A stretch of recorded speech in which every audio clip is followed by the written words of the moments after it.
ઘટનાની વિગત મુજબ કિમ વિસ્તારમાં કન્સ્ટ્રક્શનના વ્યવસાય સાથે સંકળાયેલા શિવરત્ન અને અંકિત નામના બે સગા ભાઈઓ ભાગળ 4 રસ્તા પાસે આવેલી કાંગડિયા પેઢીમાંથી ₹35 લાખની રોકડ રકમ લઈને નીકળ્યા હતા।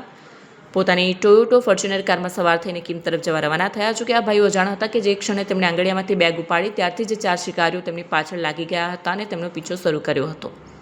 સાંજે આશરે 4:15 વાગે જ્યારે ફોર્ચ્યુનર કાર રામનગર 4 રસ્તા અને મોરાભાગળની વચ્ચે આવેલા પ્રકાશ મોબાઈલ સ્ટોર પાસે પહોંચી ત્યારે પાછળથી બાઇક પર આવેલા બે શખ્સોએ જાણી જોઈને કારને ટક્કર મારી। કારને નુકસાન થતાં જ શિવરત્ન અને અંકિત નીચે ઉતર્યા।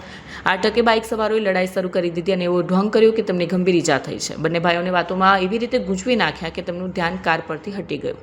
જ્યારે બંને ભાઈ અકસ્માત મામલે દલીલો કરી રહ્યા હતા ત્યારે જ પૂર્વ આયોજિત કાવતરા મુજબ અને બે લૂંટારૂ એક્ટિવા પર હેલ્મેટ પહેરી ધસ્યા આવ્યા। એક લૂંટારૂ એક્ટિવા પર તૈયાર ઊભો રહ્યો અને બીજા એક લૂંટારૂએ ફોર્ચ્યુનરની ડ્રાઈવર સીટની પાછળના કાચ પર થર કે અન્ય હથિયારથી તોડી નાખ્યું। કાચ તૂટતાની સાથે અંદર રાખેલી 35 લાખ ભરેલી બેગ ઉપાડીને ફરાર થયા। ચોરીની જાણ થતાં બંને ભાઈ લૂંટારૂ પાછળ દોડ્યા પરંતુ પકડમાં ન આવતા એક ભાઈ પરત આવ્યો અને ફોર્ચ્યુનર લઈને એક્ટિવાનો ફિલ્મી સ્ટાઇલમાં પીછો કર્યો પરંતુ સાંકડી ગલીઓ અને ટ્રાફિકનો લાભ લઈ એક્ટિવા સવાર લૂંટારૂ આંખના પલકારે અદૃશ્ય થયા। પોલીસે પ્રાપ્ત થયેલા સીસીટીવી ફૂટેજમાં લૂંટારૂએ ચહેરો છુપાવવા હેલ્મેટ પહેર્યું હોવાનું સ્પષ્ટ દેખાય છે। આ ફૂટેજને આધારે વિવિધ રસ્તાઓ પરના કેમેરા ચેક કરવાનું શરૂ કરાયું છે।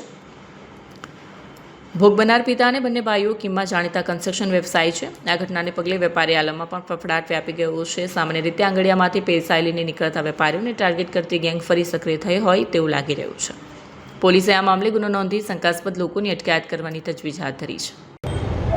આજરોજ રાંદેર પોલીસ સ્ટેશન વિસ્તારમાં આવેલ રામનગર 4 રસ્તા પાસે એક લૂંટની ઘટના બનવા પામેલ છે, જેમાં ભાગળ ખાતે આવેલ આંગળિયા પેઢીમાંથી કિમ ખાતે રહેતા અંકિતભાઈ પુનિયા નામના વ્યક્તિ દ્વારા પૈસા પોતાની ફોર્ચ્યુનર ગાડીમાં લઈ જ રહેલા હતા। આ દરમિયાન રામનગર 4 રસ્તા પાસે આવતા એક મોટરસાયકલ ચાલક દ્વારા તેની સાથે એક્સિડન્ટની ઘટના બનેલ અને એક્સિડન્ટના કારણે બંને વચ્ચે બોલાચાલી થયેલ। આ રકઝકનો લાભ લઈ અન્ય એક્ટિવા ચાલક પાછળની સીટ પર રાખવામાં આવેલ પૈસાની બેગ કાચ તોડી અને ઉઠાવીને ફરાર થયેલ છે।